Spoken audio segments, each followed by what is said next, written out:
Так, немножко посмотрел клавиатуру. Довольно-таки красиво, конечно, у меня никогда такого не было, RGB подсветки. Ну, это на любителя, так, поприкалываться, я думаю, ненадолго. Единственный нюанс это то, что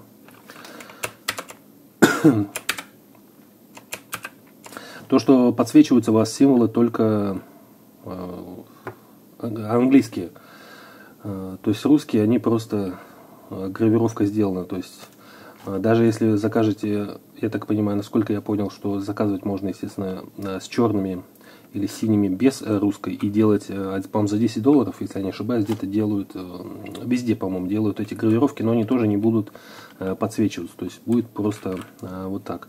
Ну, как бы весело, прикольно. Ну, не знаю. По-моему, в этом, конечно, проблемы нет, но все равно хотелось бы, чтобы как русские, так и английские буквы тоже подсвечивались. Значит, у нас 6 вот здесь кнопочек. Это программа работы подсветки, плюс нажимаем FN.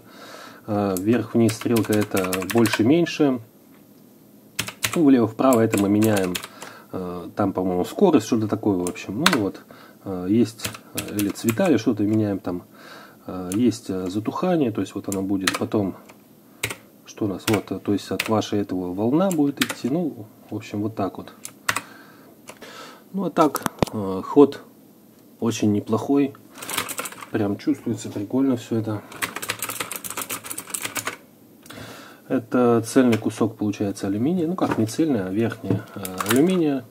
Есть подставки и для подъема, и есть подладонник. Ну, кому-то понравится, кому-то не понравится. Так довольно-таки неплохо, насколько я понял, людям она нравится, во-первых, и служат они неплохо. Сами щелчки, то есть довольно-таки громкие. Ну, к этому, я думаю, привыкаешь. В играх вроде как люди не жалуются. Я посмотрел, что люди пишут, что как бы громко, но в играх это не мешает. И выключатели вот эти вот, сами переключатели Cherry вот есть, а их аналог, китайский аналог, подешевле он.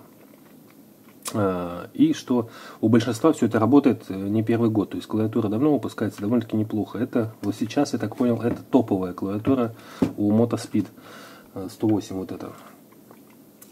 Есть, естественно, плохие отзывы, но в основном там подавляющее большинство отзывов хорошие.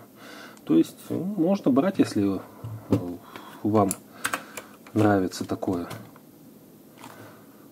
подсветка. Ну, на этом все. Всем спасибо, всем пока.